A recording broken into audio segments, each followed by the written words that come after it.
what'd you think of all the pregame festivities? It was awesome. It was something that I'll always remember.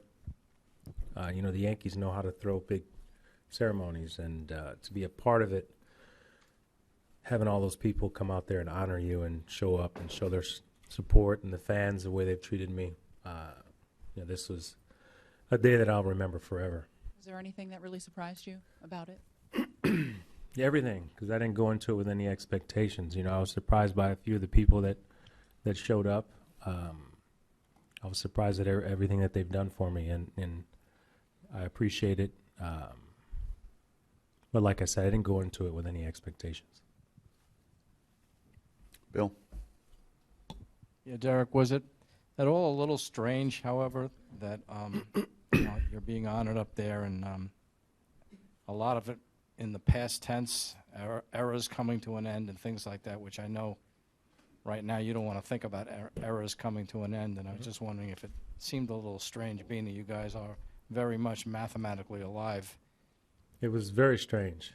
It's kind of a different situation. Like you said, we have 3 weeks left in the season, and we're trying to win games. So, it was a unique situation. I don't know if there's been many people that have been in that situation, so it's kind of tough to explain how you feel. I mean, you appreciate all the support. You appreciate everything, the kind words that people are saying. But then at the same time, I'm still trying to play a game. So it's difficult to juggle at times. But, it is a very, very unique situation. Back left, Anthony. Derek, what's it like to when Michael Jordan says that he admires you and he called you an idol, and what's your relationship with him like? Well, MJ's like a brother to me. I've known him for quite some time. We first met when I was in Arizona Fall League. He was playing baseball, and our relationship has grown throughout the years. So he is like an older brother that I've never had. We've had plenty of conversations about competing, about life, both on the court or on the field for me and away from it. So, I saw that he was in town, thought maybe something was up because he would have let me know. So it was great that he could be a part of it because, I've learned quite a bit from him. Tyler? Derek, they played so many tributes to you from so many people between innings. You're playing a game, you're getting focused between innings. Did you hear those? Did you look at them? Were you aware of all that stuff that people were saying about you as you're practicing and went through the? Yeah, I'm well aware of it because I can hear it. I couldn't hear what everyone was saying because, like you said, you're still trying to play a game.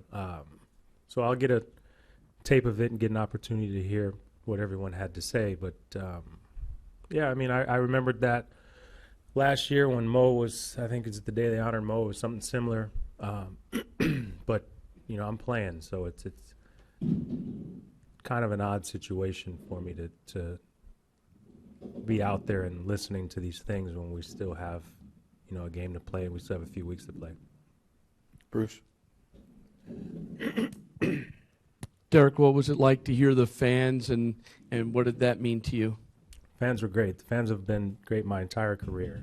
When I was speaking, I wanted to make sure that I thanked them.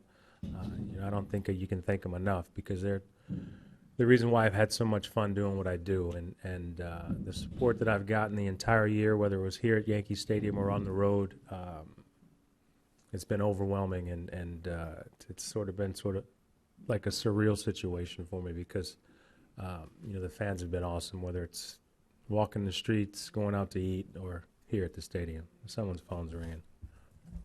Sorry. Walt Reinheimer. You good? Hey, Walsh, you have to call you back, buddy.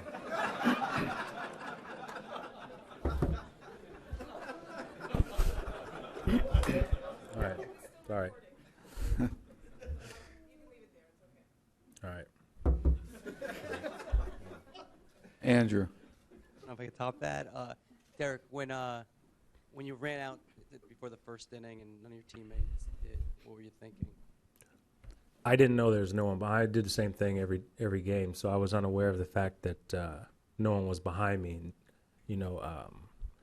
Chase and Prado usually are next to me during the anthem, and when I saw that they weren't there, I turned around and saw no one was out there. So first thought is that I messed up and ran out there too early. on accident. But I appreciate my teammates doing that for me. But like I said, at the same time, we're still trying to play games and win games. So it's kind of an odd situation. Natalie. You've always led by example, but this year, knowing that you're not going to be around next year, did you try to impart anything in particular to your teammates over the course of the year, especially to the younger guys? Well, I've tried to do that my entire career, not just this season because it's my last. I try to go out of my way and speak to guys and sort of share with them some of the stories I've had. If I see anything, I talk to them. But I've been doing that my entire career. I think this year has been no different. We've had a lot of players come from other organizations, so I think there's more questions that are asked. But it's really hasn't been anything different this year than it has in the past. Mark and Pedro. Derek, and it's probably a better question 6 months from now, but is there one moment from the pregame ceremony that stands out among anything else for you? I don't think there's one. There's a lot. I was very happy that my family was able to come on the field. I don't think they've ever been on the field, maybe after we've won the World Series, but to have them on the field. My grandmother, the reason why I was a Yankee fan was because of my grandmother, and to have her there. Our leaders from our leadership program, I thought it was wonderful that they incorporated our kids into the ceremony. And then, my former teammates, coaches, trainers, friends, it was all special. So it's I don't to pick one particular moment or one thing that I'm going to remember. I think I'll just remember the entire thing. And at the end of it, you said, we've got a game. Were you thinking that the whole time as the whole ceremony was going on, that you've got a game to play, or were you able to step back for a couple of minutes and enjoy it? I enjoyed it.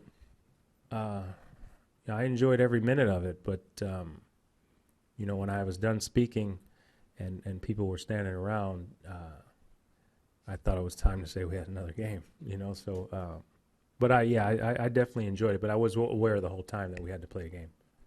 Pedro. Derek, a lot of Yankees have a day, but it's normally after their career is over. Mariano obviously being an exception. How much is closure starting to set in now with only 3 weeks left? Well, today you think about it because of all the things that are being said. But up until this point, I've really tried not to think about it. It's been very difficult to do, but I have no choice. I have to stay focused on trying to win games, and it'll be the same thing on. We have tomorrow off, but it'll be the same thing on Tuesday. We need to focus on winning games. So it may be a little bit different the last homestand. I'm not sure because I'm not there yet, but I understand what our focus is. Barry. Derek, is there any way of equating the impact you and Jordan had on your individual teams? Michael winning 6 titles with his team and you winning 5 with the Yankees? Yeah, he constantly reminds me that he has 6 and I have 5. So that's a reminder. I don't know. I probably speak for most people in here. We've all enjoyed watching him play. Watching him win the championships, and he has had an impact on a lot of people. I don't think about that while I'm playing. I've heard it from people. I'm not trying to compare myself to him by any stretch of the imagination, but anytime you have an opportunity to play for an organization like this and his organization and be on teams that win, and you have a lot of fans, we have a lot of Yankee fans, so I think we can relate to some things. But there's also some things I can't. Marley. Derek, last year during Mo's ceremony at the end of it, in a similar situation like this one, he said his one regret is that the team isn't in a better position. Is that how you feel right now? You like bringing that up every time we speak. I apologize. Yeah. We're still in a position where if we win our games, then we'll be all right. So I like to be in a position where we control some things. Obviously we're chasing a few teams, but all we can control is winning games. So that's all I'm concerned with now. When Mo spoke at that particular time, I think, how many games do we have left in the season? 4 or a week or something like that. So fortunately for us, we have a little bit more time. Kenny. Derek, when did you start thinking about what you wanted to say in your speech, and how pleased were you with its execution? Well, I haven't heard it, so I don't. How did it sound? I really haven't heard it. It's kind of an odd thing when you have the microphone and you're speaking, and then there's an echo that comes later. So I don't even know how it came across, but I started thinking about it. I was aware of who I wanted to thank. I wanted to be brief. I didn't want to talk too long because, like I said, we had a game of play. I had an idea of who I wanted to thank. So right when I was in the dugout, I had a chance to think a little bit, but I really have never been one to sit around and prepare things because I was telling someone the other day, when you prepare something and you don't have it written down in front of you, if you forget one line, it doesn't sort of fit together. So I didn't want to do that, but I hope it came across well because, there's people that I wanted to thank. I'll get an opportunity to thank a lot more people over the next few weeks, but I hope it came across well. Ian, we'll take one or two more. Juliet. Derek, when you closed down the old stadium in 2008, your main message to the fans seemed to be charging them to carry the memories across the street to this place. Today it seemed more like you wanted to let them know that they gave you more than you gave them. What were you feeling when you said that? What was the emotion behind that sentiment? Yeah, I had to guard against being emotional. I think my hand was shaking a little bit. I don't know if you guys saw it, but I wanted to take this opportunity to thank them. I mean, the fans are the ones that have made this fun.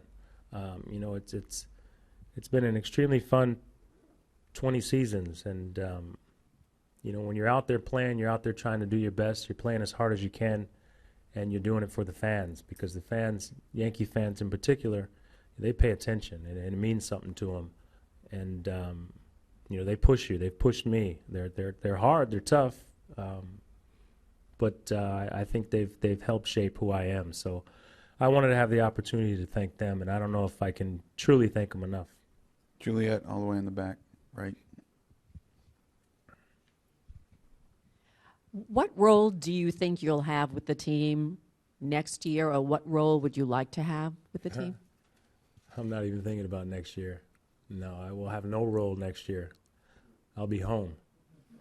I think you'd be back here in some way. You think so? I can't help what you think. One more if there is I'm any. not trying to make any plans right now.